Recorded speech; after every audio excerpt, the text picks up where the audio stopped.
15절에서 17절입니다. 3절 세 구절인데요. 우리 같이 한 목소리로 합독하도록 하겠습니다. 15절부터 17절까지 함께 있습니다.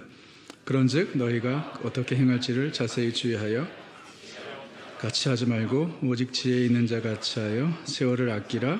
때가 악하니라. 그러므로 어리석은 자가 되지 말고 오직 주의 뜻이 무엇인지 이해하라. 아멘. 여러분, 만약에 여러분이 인생을 다시 살 수 있다면 여러분은 어떻게 사시겠습니까? 여러분, 인생을 다시 살 수 있다면 무엇을 바꾸기 원하세요? 지금 이 순간 옆에 있는 남편과 아내를 보면 절대 안 됩니다. 인생을 다시 살 수 있다면 내가 어떻게 살겠는가? 무엇을 바꾸고 싶은가? 제가 이 설교를 이 질문, 이 설교의 시작을 제가 한국에서 잠시 있었지 않습니까? 이 설교의 시작을 한국에 가서도 이 설교는 준비를 해야 되니까 그래서 코엑스의 별마당 도서관이라는 곳을 아십니까? 네, 서울의 인스타그램 핫스팟이죠. 정말 제가 옛날에 코엑스를 자주 같이 하는 그런 게 없었거든요. 근데 이번에 가서 보니까 너무 멋있더라고요. 근데 한국은 사실 거기뿐만 아니라 어디를 가든 정말 서울은 다른 데도 그렇겠지만 완전 우리 미국에서 산 사람들이 촌사람들이에요. 다니면서 외국인들도 진짜 많고. 근데 그 별마당 도서관의 2층에 가면 그 별마당 도서관이 한눈에 보이는 명당이 있어요. 테이블들이. 잘 모르실 거예요. 근데 제가 랩톱을 가지고 코엑스 근처에 있었기 때문에 거길 다니면서 어디서 설교 준비를 하지 그랬는데 거기가 너무 좋은 자리더라고요. 그래서 이 코엑스 별마당 도서관 2층에 거기 자리 잡기가 되게 어려워요. 예. 근데 아침 일찍 가니까 자리가 딱 하나가 비어 있었어요. 누가 앉아 있다가 바로 나오는데 바로 제가 이제 그 자리에 앉아서 컴퓨터를 열고 설교 준비를 이 말씀을 어떻게 시작을 할까 그러면서 이 질문을 제가 컴퓨터로 타이핑을 했습니다. 당신이 인생을 다시 살 수 있다면 어떻게 사시겠습니까? 이 타이핑을 딱 했는데 주변을 제 옆에를 돌아보니까 앉아 계신 분들이 다 노인들이에요. 정말. 예. 그리고 아침 일찍부터 와서 그 자리를 잡으신 것 같고 제 바로 옆에 있는 할머니는 그 간식을 바리바리 싸우신 것을 보니까 아주 오랫동안 앉아 계실 것 같더라고요. 정말 깜짝 놀랐습니다. 제가 사진을 찍고 싶었어요. 그래서 우리 와이프한테 카톡을 했는데 와이프는 쇼핑을 하느라고 제 옆에 다 노인들이 앉아 계시는 거예요. 한국은 여러분들 아시다시피 요즘에 노령화 사회가 되었기 때문에 노인들이 많고 그리고 갈 곳이 별로 없죠. 그래서 제가 뉴스를 보았거든요. 요즘에 공항에 가면 그렇게 노인들이 많이 앉아 있다 그래요. 공항. 그리고 도서관 같은 곳, 쇼핑몰 이런데 그냥 하루 종일 앉아 계신 거예요. 거기가 여름에는 시원하고 겨울에는 따뜻하고 그리고 무엇보다도 사람 구경을 할 수 있기 때문에 제가 그 뉴스를 이렇게 접하고 갔는데 진짜 그렇더라고요. 예, 제 주변에 앉아 있는데 다 노인들이 일찍부터 오신 것 같고 그냥 하루 종일 책을 읽는 것 같긴 하지만은 제대로 집중하는 것 같지는 않고 이렇게 왔다 갔다 하는 사람들 구경하시는 노인들을 보면서 내가 이 질문을 그분들에게 하고 싶었어요. 만약에 당신 인생을 다시 살 수 있다면 어떻게 사시겠습니까? 당연히 여러분 이 질문은 사실 현실적인 질문이 아니죠. 우리는 단 한 번의 인생을 살기 때문에 우리에게 두 번째 기회는 주어지지 않을 것입니다.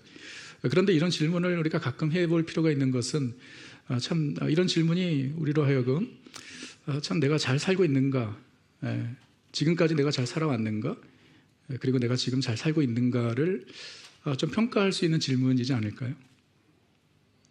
내 인생을 돌아올 때에 아쉬움과 후회가 가득하다면 그러면 이제 앞으로 남은 인생은 다르게 살아야 하지 않겠어요? 그런 고민을 우리는 해봐야 합니다. 특별히 우리 믿는 자들은 분명한 삶의 목적과 이유가 있지 않습니까? 우리는 우연의 산물이 아닙니다. 우리가 이 땅에 태어난 것, 누구의 실수, 누구의 사고도 아닌 것이죠. 하나님께서 우리를 창조하셨고 하나님이 예정하신 때에 이 땅에 보내주셨고 그리고 이 땅에 살게 하시고 그때가 차면 하나님께서 우리를 부르실 것입니다. 우리의 삶은 전적으로 하나님의 손에 있는 것이죠. 그렇기 때문에 이 땅에 태어나서 주님 앞에 가는 그 순간까지 이 세상을 우리가 살아가는데 그것이 한 번뿐인 인생인데 우리는 하나님의 자녀들은 분명한 이유와 목적을 가지고 사는데 그것이 무엇이냐 우리 지난번에도 말씀드렸지만 우리의 존재 이유는 하나님을 영화롭게 하고 영원토록 하나님을 기뻐하는 것이다. 우리의 삶의 모든 것을 통해서 하나님께 영광 돌리고 또 하나님을 기쁘시게 하는 삶의 분명한 목적이 목사인 저에게만 있는 것이 아니라 우리 모든 하나님의 자녀들에게 있는 삶의 이유요 목적이요 우리의 존재 이유라는 것을 우리는 기억해야 하는 것입니다. 그렇기 때문에 우리는 무엇을 하든지 사도 바울이 에베소 교회 성도들에게 그런 권면을 하죠. 에베소서 5장 15절에 주께서 주를 기쁘시게 할 것이 무엇인가 시험하여 보라. 주를 기쁘시게 하는 것이 우리의 삶의 이유이기 때문에 주를 기쁘시게 할 것이 무엇인지 시험이라는 것이 테스트가 아니라 디스턴이라고 말씀드렸죠. 그러니까 주님께서 기뻐하시는 삶이 무엇인가를 우리는 늘 분별하며 살아야 한다라는 것. 참 우리가 새겨들어야 할 말씀인 것입니다. 그래서 오늘 본문은 그런즉으로 시작을 합니다. 그런즉이라고 이야기하는 것은 바로 전의 내용을 살펴봐야 되겠죠.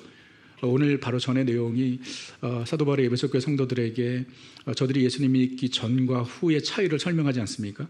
그래서 5장 8절을 보게 되면 너희가 전에는 어두움이더니 이제는 주 안에서 빛이라 빛의 자녀들처럼 행하라. 전에는 어둠에 속한 자들로서 어둠의 일에 참여하는 자들이었죠. 근데 이제는 빛의 자녀들 그리고 빛의 열매를 맺어야 할 사람들이라는 것입니다. 그런 거죠. 그러니까 너희가 이제는 빛의 자녀들이기 때문에 너희가 더 이상 어둠의 자녀가 아니라 빛의 자녀들이기 때문에 그런즉 너희가 어떻게 행할지를 자세히 주의하라. 하나님의 자녀, 빛의 자녀가 되었기 때문에 그런즉 너희가 어떻게 행할지를 자세히 주의하라. 여기서 어떻게 행할지를 자세히 주의하라라는 것은요. 영어 버전을 몇 개를 보면 ESV에서는 look carefully, then how you walk 라고 나와 있죠. 근데 이 walking, 성경에서 walking이라는 것은 단순히 우리의 행함을 이야기하는 것이 아니라 우리의 life, 우리의 삶을 이야기하는 거거든요. 그래서 NIV에서는 이렇게 이 구절을 번역해 놓았습니다. Be very careful, then how you live. 그러니까 어떻게 행할지를 자세히 주의하라는 것은 어떻게 행동할지를 자세히 주의하라는 것도 뭐 포함이 되어 있겠지만 그거보다도 네가 어떻게 살 것인지를 자세히 주의하라는 거예요. Be very careful, then how you live. 어떻게 살고 있는지를 고민하라는 것입니다. 여러분 이것이 우리에게 너무나 중요한 것은 여러분 인생은요 그냥 되는 대로 막 살 수도 있기 때문입니다. 그렇지 않나요? 그냥 시간 흘러가는 대로 생각 없이 막연히 살 수도 있다라는 것입니다. 그렇기 때문에 우리는 가던 길을 잠시 멈추고 우리의 삶을 돌아봐야 하는 것입니다. 과연 내가 올바른 길을 지금 가고 있는가? 나를 향한 하나님의 목적과 뜻을 내가 이루는 삶을 살고 있는가? 주를 기쁘시게 하는 삶을 살고 있는가? 한 번뿐인 인생 내가 잘 살고 있는가? 라는 어쩌면 인생의 가장 기본적이고 본질적인 질문을 우리는 늘 해봐야 되는 것이죠. 우리의 나이가 어떻든지 간에 우리가 가던 길을 잠시 파우즈하고 우리 삶을 돌아봐야 합니다. 어떻게 행할지를 자세히 주의하라. Be very careful, then how you live. 그런 고민을 하는 사람이 지혜로운 사람이라는 것입니다. 그래서 15절에서 이야기하죠. 그런즉 너희가 어떻게 행할지를 자세히 주의하여 지혜 없는 자 같이 말고 지혜 있는 자 같이 하여 지혜 있는 자가 되라는 거예요. 빛의 자녀들, 하나님의 자녀들인 우리는 지혜로운 자가 되어야 된다는 것입니다. 그 지혜로운 자는 어떻게 살지를 고민하는 사람이고 그로 인해서 세월을 아끼는 사람이라는 것입니다. 지혜 있는 자 같이 하여 세월을 아끼라라고 권하고 있습니다. 지혜 있는 사람은 세월을 아끼는 사람이라는 것입니다. 여러분 여기서 세월을 아낀다는 것은요 시간 관리를 잘한다는 의미가 아닙니다. 시간을 잘 사용한다는 의미가 아니에요. 역시 시간을 낭비하지 않고 타임 매니지먼트 잘하고 시간을 잘 쓰는 것, 우리 인생에 너무나 중요하죠. 그런데 그것보다 더 중요한 것이 있습니다. 어떤 목적을 가지고 내 시간을 사용하고 있는가가 더 중요합니다. 그래서 여러분들, 우리 현대인들이 착각할 수 있는 부분이 있는데 뭐냐면, 그냥 바쁘게 산다고 다 잘 사는 건 아니라는 거예요. 그러니까 내가 그냥 시간이 없어 정신없이 살면 내가 잘 살고 있지라고 착각할 수 있다는 것입니다. 그렇지 않습니다. 목적대로 사는 것, 그것이 잘 사는 것입니다. 오늘 그 이야기를 하고 있는 것입니다. 그래서 세월을 아끼라라고 했을 때 이 세월은 원어로 카이로스, 아마 여러분 들어보셨을 겁니다. 카이로스. 이 헬라인들에게는 이 시간의 개념이 두 가지가 있었습니다. 하나는 크로노스입니다. 크로놀로지, 초, 분, 시로 나누어진 양적인 시간을 얘기하는 것이죠. 지금도 흐르고 있는 시간, 크로노스죠. 11시 16분, 이 크로노스인 것입니다. 이것은 계속해서 흘러가는 시간을 의미하는 것입니다. 그런가 하면 또 다른 시간, 또 다른 타임이 무엇이냐면 카이로스입니다. 그 카이로스는 우리 인생의 시기를 얘기하는 것입니다. 때 또는 시즌을 의미하는 것이에요. 예수님께서 첫 번째 기적을 행하신 것이 갈릴리 가나 혼인잔치였죠. 갈릴리 가나 혼인잔치에 포도주가 다 떨어졌습니다. 그때 예수님의 모친 마리아가 예수님에게 무엇인가를 해달라고 이렇게 요청을 하죠. 그러자 예수님께서 이렇게 말씀하셨습니다. 요한복음 2장 4절에 내 때가 아직 이르지 아니하였나이다. 내 때가 아직 이르지 아니하였다. 예수님께서 때에 대해서 말씀하십니다. 그런가 하면 요한복음 17장 1절에서 예수님께서 십자가를 지시기 전에 기도하시면서 이렇게 기도하셨습니다. 아버지여, 때가 이르렀사오니 아들을 영화롭게 하사 아들로 아버지를 영화롭게 하게 하옵소서. 때가 이르렀사오니. 자, 예수님께서 첫 번째 기적을 행할 때 때를 말씀하셨고, 그리고 마지막 십자가를 지시기 전에 때를 말씀하셨습니다. 이 때가 바로 카이로스죠. 예수님께서 말씀하신 예수님의 때는 다름 아닌 십자가의 카이로스를 의미하는 것입니다. 예수님께서 이 땅에 우리를 구원해 주시기 위해서 오셨기 때문에 예수님은 그 십자가의 때를 향해 걸어가셨던 것입니다. 우리에게는 흐르는 크로노스가 있는가 하면 인생의 카이로스, 때, 시즌이 있습니다. 성경에 이 시즌, 이 때에 대해서 가장 잘 표현한 성경이 전도서 3장이죠. 여러분 한번 보세요. 3장 1절에서 8절, 범사에 기한이 있고 천하 만사에 다 때가 있나니. 날 때가 있고 죽을 때가 있으며, 심을 때가 있고 심은 것을 뽑을 때가 있으며, 죽일 때가 있고 치료할 때가 있으며, 헐 때가 있고 세울 때가 있으며, 울 때가 있고 웃을 때가 있으며, 슬퍼할 때가 있고 춤출 때가 있으며, 돌을 던져 버릴 때가 있고 돌을 거둘 때가 있으며, 안을 때가 있고 않는 일을 멀리할 때가 있으며, 찾을 때가 있고 잃을 때가 있으며, 지킬 때가 있고 버릴 때가 있으며, 찢을 때가 있고 깨맬 때가 있으며, 잠잠할 때가 있고 말할 때가 있으며, 사랑할 때가 있고 미워할 때가 있으며, 전쟁할 때가 있고 평화할 때가 있느니라. 카이로스입니다. 우리에겐 다 때가 있다라는 것이에요. 자, 세월을 아끼라라는 이 세월은 바로 카이로스인 것입니다. 그렇기 때문에 세월을 아끼라는 것은 시간 잘 아끼라, 시간 관리 잘하라라는 의미가 아니라 우리에게 주어진 때에 맞게 살라라는 것입니다. 우리에게 주어진 때에 맞게 살라라는 것입니다. 즉 우리의 인생의 시즌에 걸맞게 살아야 한다라는 것입니다. 그래서 영어 성경에서는 이 세월을 아끼라는 것을 이렇게 번역을 해놓았어요. 우리가 좀 더 이해가 됩니다. Making the most of every opportunity. 이게 세월을 아끼라는 거예요. 그러니까 making the most of every opportunity. 여기서 카이로스, 세월을 opportunity, 기회라고 번역을 해놓았네요.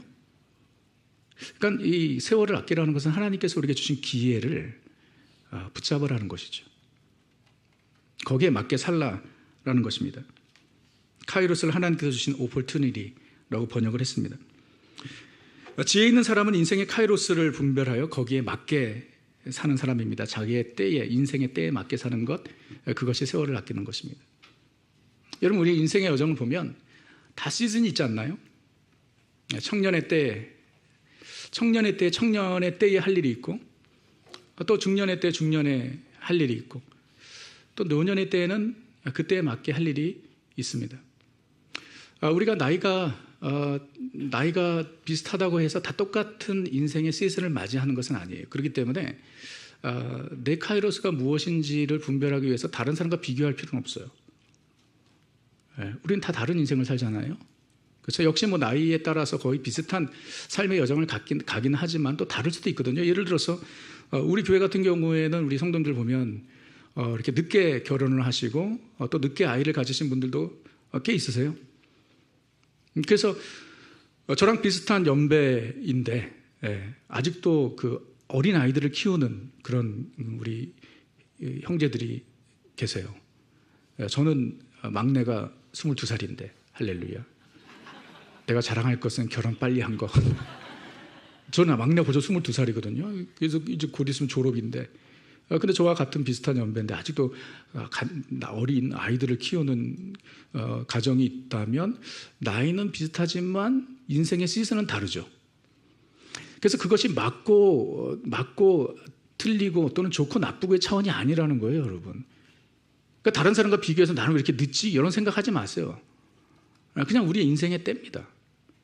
거기에 맞게 살아가는 것이에요. 그것이 지혜인 것입니다. 그것이 세월을 아끼는 것이.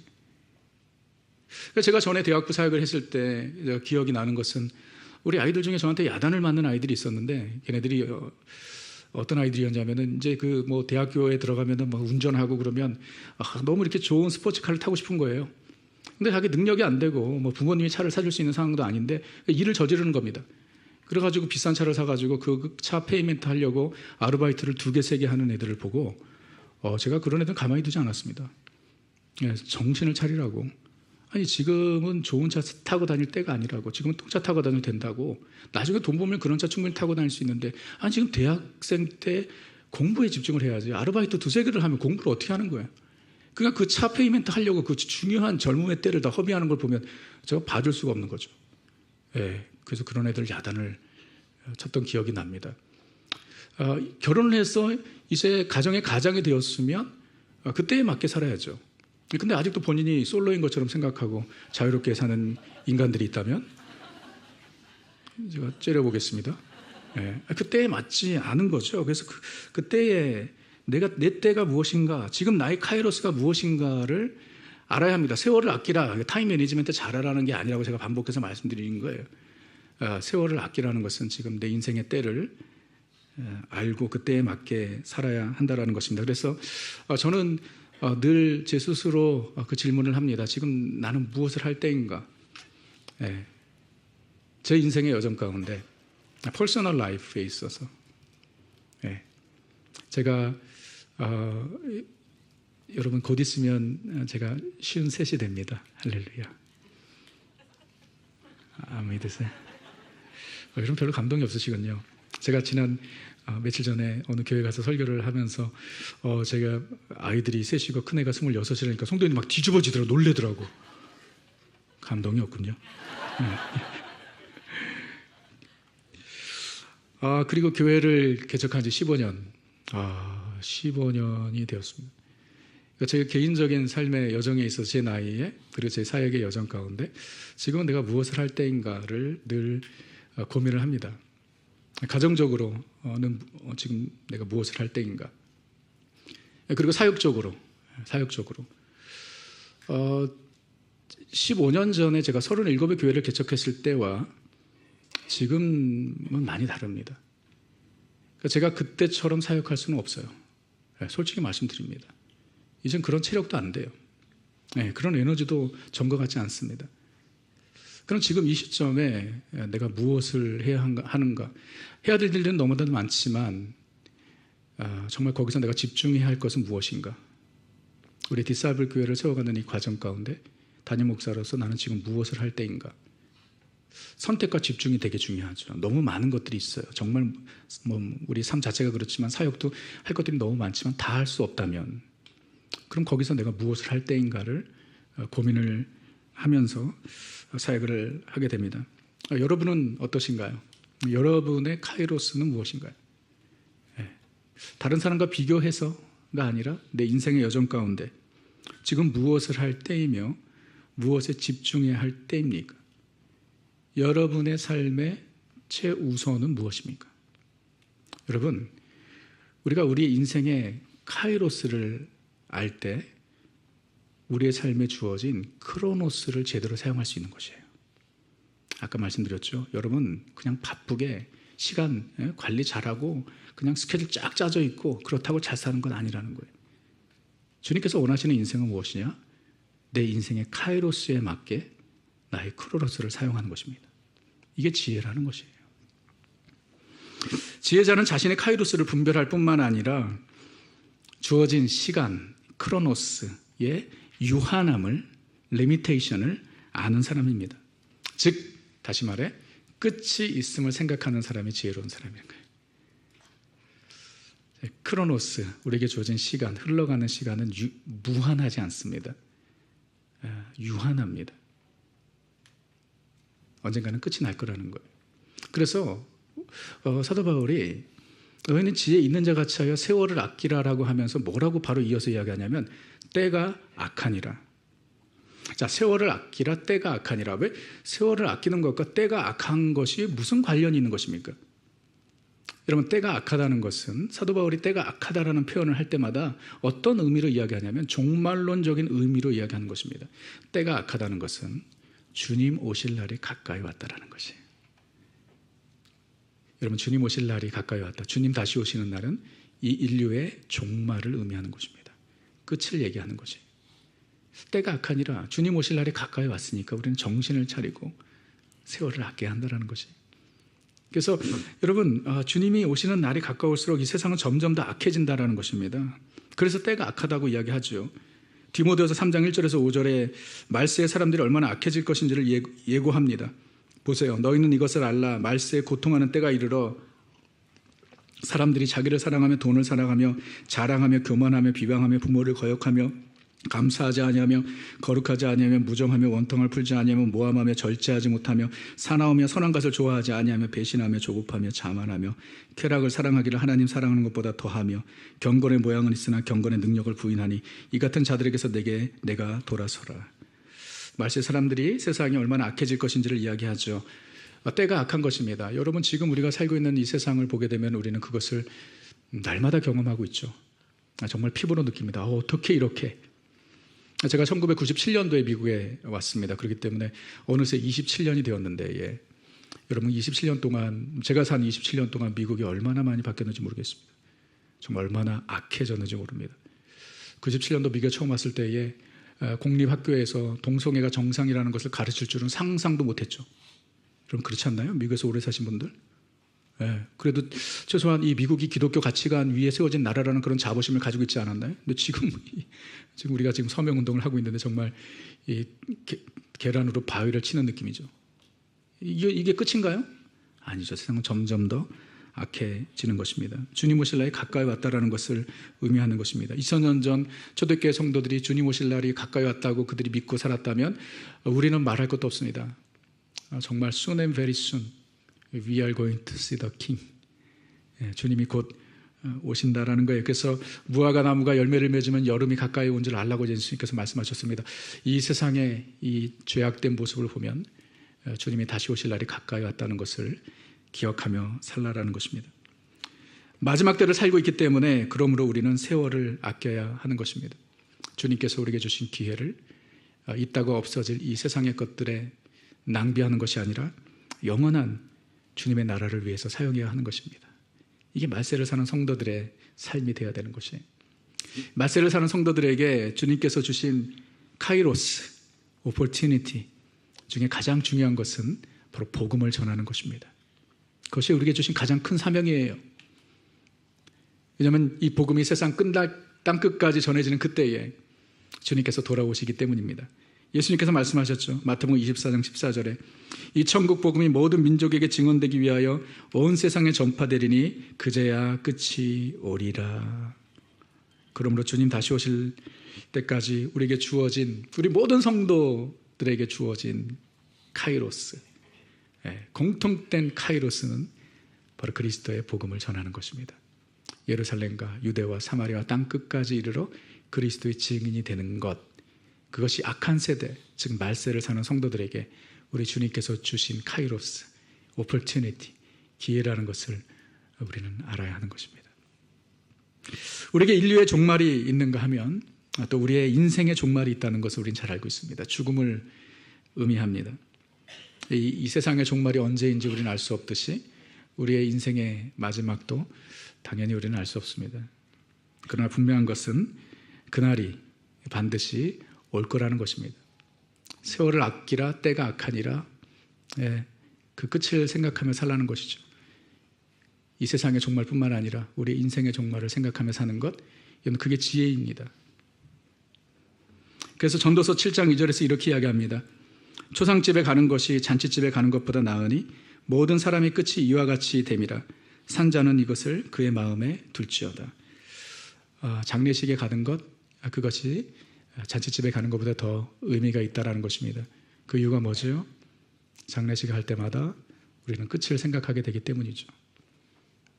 그러니까 여러분들 장례식에 갈 때마다 우리는 기억해야 됩니다. 여러분 비유잉을 하죠, 미국에서. 그렇죠? 비유잉을 할 때마다 우리가 무슨 생각해야 되죠? 나도 언젠가는 저기에 앉아 있을 텐데, 아니 누워 있을 텐데 라는 생각을 해야 된다는 거예요. 이게 지혜인 것이죠. 인생의 유한함을 생각하는 것입니다. 미련한 자는 반대죠. 이 세상에서 영원히 살 것처럼 생각하는 것, 끝을 생각하지 못하는 인생, 어리석은 인생입니다. 예수님께서 그런 사람을 소개하죠. 누가복음 12장에 아주 큰 부자였습니다. 그 사람 얼마나 부자인지, 참 그의 고민은 그 많은 재물을 어디에 쌓아둘까, 그걸 고민한 거예요. 할렐루야. 부럽지 않나요? 너무 물질이 많아가지고 이걸 어디다 쌓아두지? 이런 고민을 하는 사람이었어요. 그래서 그가 스스로에게 이렇게 자랑합니다. 누가복음 12장 17절 20절에 심중에 생각하여 이르되 내가 곡식 쌓아둘 곳이 없으니 어찌할까 하고, 또 이르되 내가 이렇게 하리라. 내 곡간을 헐고 더 크게 짓고 내 모든 곡식과 물건을 거기 쌓아두리라. 또 내가 내 영혼에게 이르되 영혼아 여러 해 쓸 물건을 많이 쌓아두었으니 평안히 쉬고 먹고 마시고 즐거워하자 하리라. 무슨 말인지 아시죠? 너무 많은 거, 너무 풍성한 거예요. 그러니까 막 배를 두드리면서 이제는 너무나 잘 살 수 있다, 너무나 행복하다, 앞날이 보장돼 있다, 나에게 남아있는 것은 행복뿐이다. 아마 이렇게 자부하는 이 부자에게 하나님께서 뭐라고 말씀하시는지 들어보십시오. 20절에 하나님은 이르시되 어리석은 자야, 이 미련한 자야, 오늘 밤에 내 영혼을 도로 찾으리니 그러면 내 준비한 것이 누구의 것이 되겠느냐. 너무 단순하죠. 내가 이 많은 걸 가지고 이제 앞으로 누릴 일만 남았다 그러는데 하나님께서 너 참 미련하구나. 오늘 너 인생을 마감하면 내가 너를 부르면 이 모든 것 누구의 것이 되겠느냐. 왜 미련한 거죠? 재물을 쌓아둔 것이 미련한 거예요? 아니죠. 그것이 미련한 것이 아니라 끝을 생각하지 못하는 것이 미련한 것이. 여러분, 우리가 열심히 일해서 돈을 모으는 거, 그거 미련한 것인가요? 절대 아니죠. 근데 뭐를 생각하지 못하는 게 미련한 거예요? 끝을 생각하지 못하는 것. 끝을 생각한다면 내가 모아둔 이 물질을 어떻게 사용할 것인지 알 수 있는 지혜가 생기는 거 아니에요? 끝을 생각한다면 오늘 내가 어떻게 인간관계를 해야 될지 생각하게 되는 거 아니겠어요? 미련한 것은 무엇이에요? 그것을 생각하지 못하는 것입니다. 야고보서에서도 그런 얘기를 해요. 4장 13절 14절 들으라. 너희 중에 말하기를 오늘이나 내일이나 우리가 어떤 도시에 가서 거기서 1년을 머물며 장사하여 이익을 보리라 하는 자들아. 함께 같이 읽을까요? 내일 일을 너희가 알지 못하는도다. 너희 생명이 무엇이냐? 너희는 잠깐 보이다가 없어지는 안개니라. 여러분 너무 클리어하죠? 무슨 어떤 해석이 더 필요합니까? 이 비즈니스맨이 이열리 플랜을 짜는 것입니다. 이게 잘못된 것인가요? 아니죠. 당연히 사업을 하는 사람이 1년 후에 1년 동안 뭘 하겠다, 이런 플랜을, 비즈니스 플랜을 짜는 건 전혀 문제가 아니죠. 문제는 무엇이죠? 왜 이 사람이 미련한 사람이죠? 내일 일을 마치 본인이 보장하는 것처럼 생각하는 것. 내일이 있을 것이라고 생각하는 것이 미련한 것이라는 거예요. 너의 인생이 무엇이냐? 잠깐 보이다가 없어지는 안개니라. 우리의 인생의 끝을 생각하며 사는 것, 그게 지혜입니다. 그런 사람이 세월을 아낄 수 있는 것입니다. 그래서 세월을 아끼라 때가 악하니라. 끝을 생각하라는 것이에요. 주님 오실 날이 가까이 왔다라는 것입니다. 그리고 우리의 인생의 끝은 언제인지 모른다라는 것이에요. 그렇기 때문에 우리는 세월을 아껴야 한다라는 것입니다. 우리에게 주어진 크로노스는요, 우리에게 주어진 시간은 유한할 뿐만 아니라 그리고 너무나 빠르게 지나간다라는 것이에요. So fast. 여러분 느껴지지 않으세요? 네? 내가 어느새 이 나이가 됐지, 그런 얘기 많이 하지 않으시나요? 저는 믿어지지가 않아요. 제가 왜 이렇게 크게 웃으세요? 전 정말 실감이 안 납니다. 정말 실감이 안 나요. 제 나이가 너무 어색합니다. 어느새 모세가 그런 고백을 해서 모세가 120년을 살았잖아요. 모세가 시편을 그 모세의 시편이 한 편이 있는데 그 시편이죠. 거기서 그가 이렇게 고백합니다. 우리의 연수가 70이여 강건하면 80이라도 그 연수의 자랑은 수고와 슬금뿐이요. 어떻게 간다고요? 신속히 가니. They are soon gone and we fly away. 우리가 날아간다. 우리의 연수가 70이요 강건하면 80, 70, 80.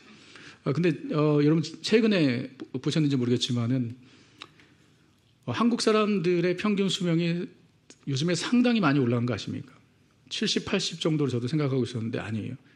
작년에 처음으로 한국 사람 여성의 수명이 90세가 넘었습니다. 그래서 한국에 있는 한국 사람들 얘기하는 거죠. 평균 수명이 여자가 90.7세가 되었어요.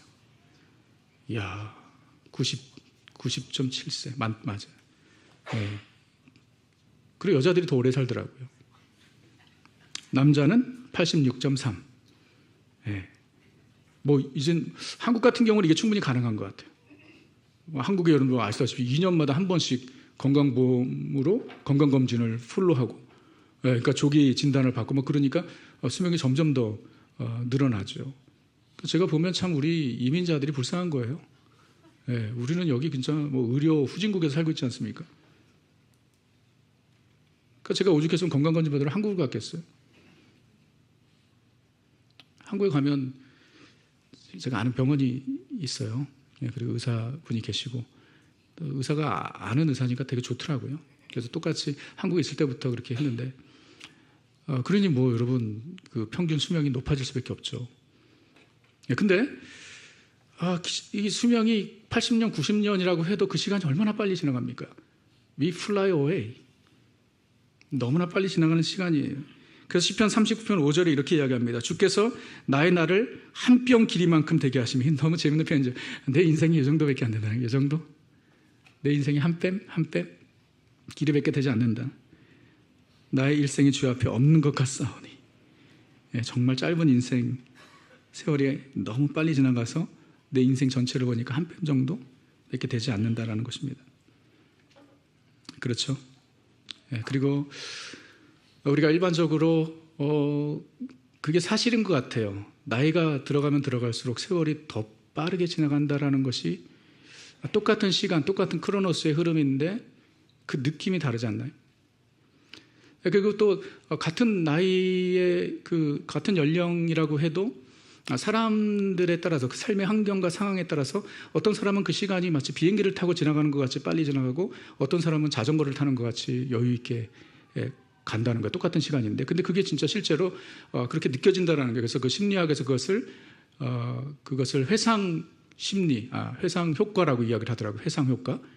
그게 뭐냐면 내 속에 기억할 만한 내용들이 많으면 많을수록 그 기간이 더 길게 느껴지고 내 속에 기억할 만한 내용들이 적으면 적을수록 그 기간이 짧게 느껴진다래요.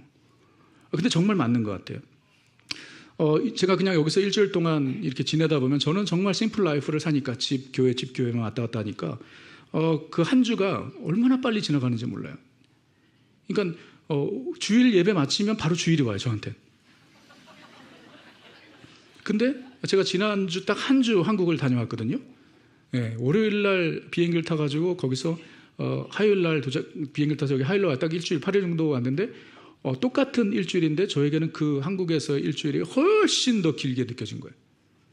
우리가 그렇잖아요. 여러분들 여행을 가보시면 일주일도 상당히 길게 느껴지는 거 아시죠? 새로운 것을 보고 새로운 경험을 하고 그러다 보니까 한국 가서도 그러다 보니까 이렇게 일주일이 제가 되게 오래 갔다 온 느낌이에요. 그렇게 길게 느껴진 이유가 뭔지 아세요? 여러분과 떨어져 있는 시간은 저에게 그렇게 길게 느껴지는 시간이라고 얘기하면 닭살 돋죠. 그런 게 아니라 많은 것들을 이제 똑같은 시간인데 내 저장된 메모리가 훨씬 더 많아요. 그러니까 길게 느껴지는 거예요. 그러니까 우리 인생의 흐름의 스피드는 다 다를 수 있지만 공통점은 무엇이죠? 그것이 빠르게 느껴지든 또 느리게 느껴지든 그것은 상관없이 우리의 주어진 크로노스는 제한되었다라는 것입니다. 제한된 것이라는 거예요. 이것은 우리의 삶의 진리인 것이죠. 언제든 우리는 인생의 끝을 맞이하게 된다는 것입니다. 그러므로 여러분, 우리는 어떻게 살 것인지를 주의해야 하는 것입니다. 무엇보다 지금 나의 크로노스는 무엇인지를 생각해야 합니다. 질문하셔야 돼요. 고민하셔야 됩니다. 다른 사람과 비교해서가 아니라 내 인생의 여정 가운데 나의 카이로스는 무엇인가? 다시 말씀드리지만 그 내 카이로스를 분별할 때, 내 카이로스를 알 때 주님께서 내게 주신 제한된 크로노스를 제대로 사용할 수 있는 것이에요. 무조건 열심히 일한다고 다 되는 것은 아니잖아요. 때로는 쉼도 주님께서 우리에게 주신 카이로스가 될 수도 있어요. Pause. 여러분, 하나님께서 6일을 일하고 하루 쉬라고 말씀하셨습니다. 그 하나님의 때예요. 안식. 때로는 그것도 필요한 것입니다. 때로는 열심히 일할 때가 있습니다. 아이들에게 집중할 때가 있고요. 그리고 주님께서 맡겨주신 일에 집중할 때가 있죠. 그때를 우리가 분별해야 하는 것입니다. 여러분, 우리는 말세를 사는 성도들이고 그리고 인생의 짧은 한 번뿐인 인생을 사는 사람들입니다. 우리에게 두 번의 기회는 없습니다. 그러므로 우리는 잘 살아야 합니다. 특별히 우리는 하나님의 자녀들, 빛의 자녀들입니다. 주님께서 우리를 언제 부르시겠지만 그날까지 우리는 이 땅을 사는 동안 하나님의 나라와 하나님의 영광을 위해서 살아야 되는 사람들이에요. 하나님께서 우리에게 주신 카이로스를 그러므로 허비하지 말아야 합니다. 우리의 짧은 인생, 주님을 위해서 사는 것, 우리는 살아도 주를 위해 살고 죽어도 주를 위해 죽는 사람들입니다. 왜냐하면 사나 죽으나 우리는 주의 것이기 때문입니다. 그러므로 이 한 인생 사는 동안 우리에게 가장 가치 있는 일은 바로 주님을 위한 일입니다. 주님을 위해 사는 것입니다. 복음을 위해 사는 것, 하나님의 나라와 하나님의 영광을 우리의 삶의 목적으로 두고 그분을 위해 내 삶을 드리는 것, 여러분, 그 삶은 길든지 짧든지 상관없이, 그 기간이 얼마든지 상관없이 주님을 위해 사는 인생은 가장 가치 있고 가장 의미 있는 인생인 줄 믿으시기 바랍니다. 나만 위해 사는 인생, 여러분, 거기서 벗어나야 되죠. 우리는 빛의 자녀들입니다. 그래서 저는요, 늘 아프리카 선교사로 헌신하신 그리고 웩 선교회 창설자가 되신 시티 스터드 선교사님의 인생 고백을 저는 늘 되새깁니다. 그분이 연약한 몸을 가지고 아프리카 선교를 선교사로 가시면서 그렇게 말씀하셨죠. Only one life. 자막을 보여주세요. Only one life. It will soon be past. Only what's done for Christ will last. 오직 한 번뿐인 인생 속히 지나가리라. 오직 그리스도를 위한 일만이 영원하리라. 우리 한 번뿐인 인생, 우리 주님을 위해서 우리의 삶을 드리고 주님의 나라와 주님의 교회와 주님의 영광을 위하여 하나님께 쓰임받고 우리에게 주어진 크로노스를 우리 그것을 위해서 사용할 수 있는 하나님의 사람, 헌신된 디사이플들이 되시기를 우리 주님의 이름으로 축원합니다. 이 시간 우리 찬양하며 고백합니다.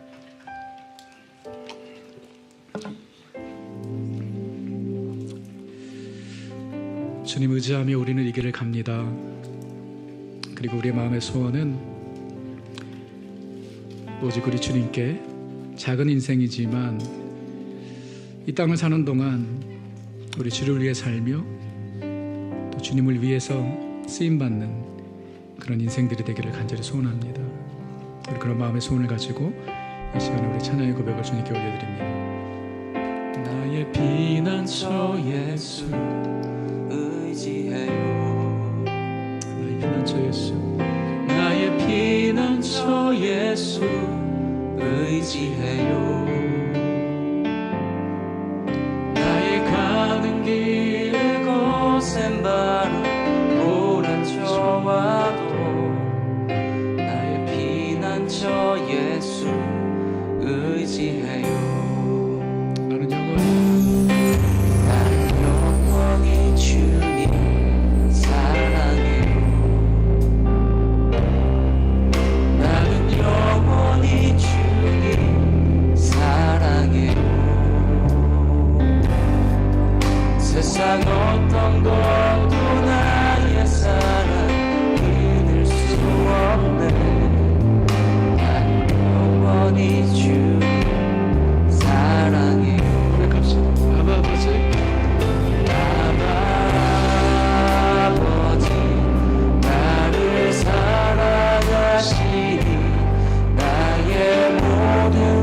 주께 드려요.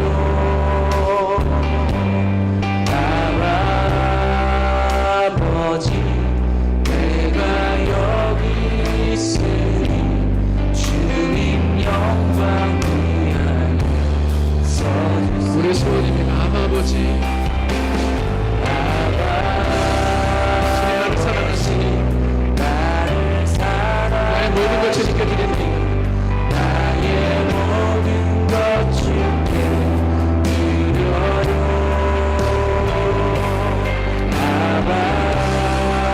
아버지 내가 여기 있으니 주님 노래 위하여 써주세요. 주님 나라 위하여, 주님 나라 위하여 써주세요. 주님 영광 위하여, 주님 영광 위하여 써주세요. 이 시간에 기도합니다. 우리의 존재는 이 세상에 우연히 왔다가 사고로 우연히 사라지는 인생들이 아니라는 것을 우리는 다시 기억합니다. 이 땅에 태어난 것, 또 구원받은 하나님의 자녀들, 빛의 자녀들이 된 것, 또 영원한 하나님의 집에 가게 될 우리의 인생의 여정을 생각할 때에 지금 내 시점에 내가 처해 있는 상황 가운데 내가 나의 카이로스는 무엇인지를 우리는 질문해야 할 것입니다. 우리 중에 누구도 자기를 위해 사는 자가 없고 자기를 위해 죽는 자가 없다고 하셨습니다. 우리는 사나 죽으나 주님의 것이고 살아도 주를 위해 죽어도 주를 위해. 우리의 삶의 궁극적인 이유와 존재 목적은 하나님을 영화롭게 하는 것입니다. 하나님을 기쁘시게 하는 삶, 그것이 우리가 사는 이유라면, 그렇다면 지금 나는 무엇을 할 때인가? 라는 질문을 우리는 해봐야 할 것입니다. 한 번뿐인 인생 어떻게 살 것인가? 우리는 고민해야 하는 것입니다. Be very careful then how you live. 그냥 되는 대로 막 살 수 없는 인생들이잖아요. 흘러가는 대로 우리가 낭비하기엔 너무나 아까운 인생들입니다. 하나님 앞에 이 시간 우리 기도하기를 원합니다. 하나님, 내 인생의 카이로스를 분별할 수 있는 지혜를 허락하여 주시고 또 그 카이로스에 맞게 살 수 있는 지혜를 내게 허락하여 주옵소서. 허비되는, 그래서 쓸데없이 보내는 우리의 시간이 아니라 정말 그때에 집중하여 사용할 수 있는 나의 시간이 될 수 있도록 주님 인도해 달라고 이 시간 우리 주님 앞에 이런 기도 제목을 함께 올려드리도록 하겠습니다. 함께 기도합니다.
빛의 자녀들임을 우린 잊지 말아야 합니다.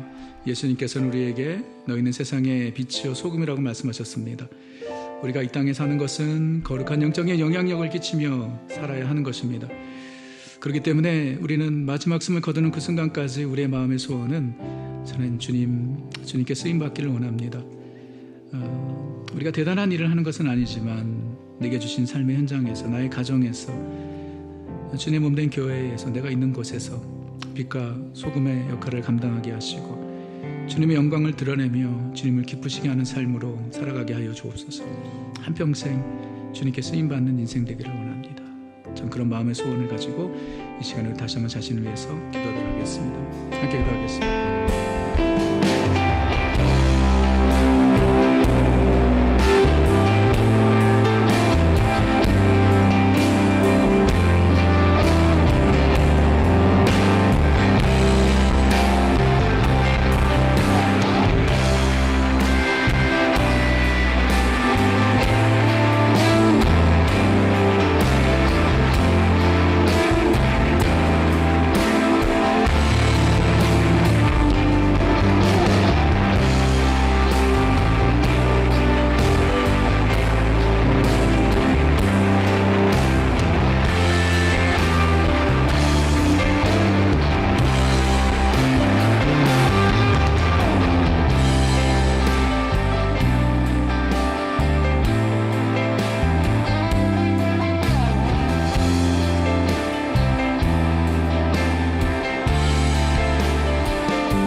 너는 지 없는 자가 되지 말고 지 있는 자가 되어 세월을 아끼라. 때가 악하니라.